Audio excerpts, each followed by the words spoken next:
دلوقتي احنا ننزل نشتري حاجة. شفت كيس العيش اللي انت كنت بتاخده معاك في مصر عشان تنزل تجيب العيش من الفرن؟ لا، يا امك كانت بتديهولك عشان تنزل تجيب. انا بقى باخده دلوقتي عشان لما اروح السوبر ماركت بيحاسبني على الكيس، يعني لو انت عاوز شنطة ولا بتاع عشان تحط فيها فبيحاسبك عليه. فانا بقيت احطه في جيبي بقى وانا رايح كده اعمل شوبينج، معايا الكيس بتاعي.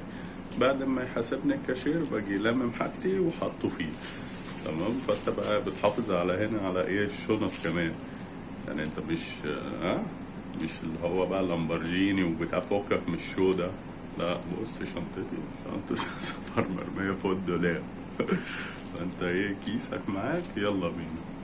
الناس بتشتكي في مصر من الجو والسقعة والجواكت بقى والمطر وكده، واحنا هنا مصيفين. بص كده الواحد نزل يشتري الحاجة وبتاع والجو حر جدا بره. مفيش حاجة اسمها شتا هنا، مفيش حاجة اسمها شتا. يعني الجاكيت ده شيء كده ما حدش بيسمع عنه. طبعا نازل تشتري حاجة او هتجيب حاجة يبقى لازم تعدي تجيب كرك. لازم تروح تجيب كرك كده عشان ايه تفوق وتفوق وتعرف ايه تظبط حالك يعني. بس فايه هنعدي نروح نجيب واحد كرك كده ونصحى وبعدين نشوف نخش الماركت نشوف هنشتري ايه. طبعا هو في كذا واحد بيعمل كرك بس انا باجي ده مخصوص، اللي هو كافيتيريا الصفوة ده انا باجي منه. ده الكرك بتاعه جميل جدا، انا بضرب له مشوار عشان هو ده بيعمل كرك حلو.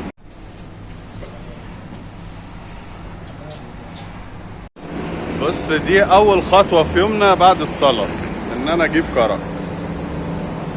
تجيب الكرك ده تشربه تبدأ بقى ايه الدنيا تتبان معاك. فتعالوا كده نشرب، قصدي تعالوا نفوق نشرب كده ونفوق ونشوف اليوم بقى هيكمل ازاي. طبعا الواحد مش عاوز العماير دي ولا العربيات دي ولا حاجة. انا هوريك وانا عاوز اجيب ايه الاول.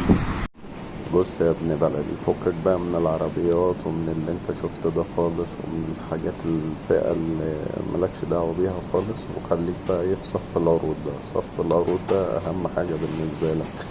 اما كل الناس بتيجي المغتربين اول حاجة يعملها يخش على تمن العربيات ويقعد يقارن بينه وبين مصر وكده. لا، بعديها باسبوع بالظبط هتقعد تقارن بين كيس البطاطس ده وكيس البطاطس في سوبر ماركت تاني. تمام.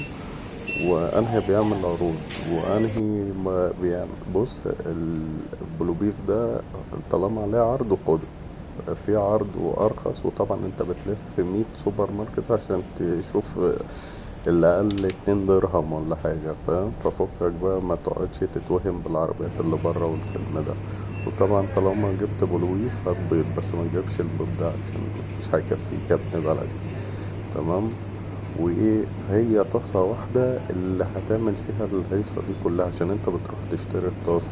فطبعا تبعد بقى عن الرز والمكرونة والبتاع عشان انت بتمن الطاسات او الحلل اللي هتجيبها هيطلع هنا هي الطاسة التعبانة دي اللي انت هتجيبها عشان تعمل فيها اي حاجة. تعمل فيها بيض، تعمل فيها اي حاجة هتعملها اي حاجة سريعة. وبص لازم تبقى حاطط تحتيك منيو بتاع اكل كده عشان يفتح نفسك، فاهم؟ عشان انت ايه يوميا ايه هتاكل تونة يا هتاكل بلوبيف وجنبك بقى ايه السلطات عشان تشبع.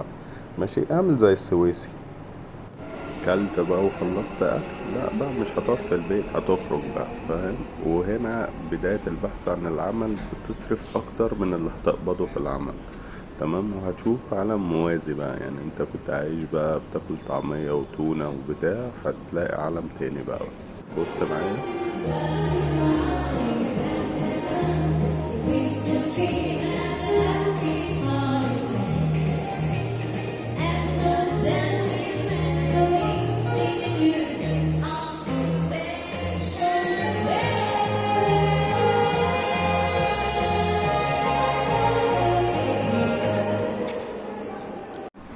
طبعا انت بتخش جوه عشان حاجتين بس، بتخش المول عشان حاجتين، عشان التكييفات وعشان الحمامات.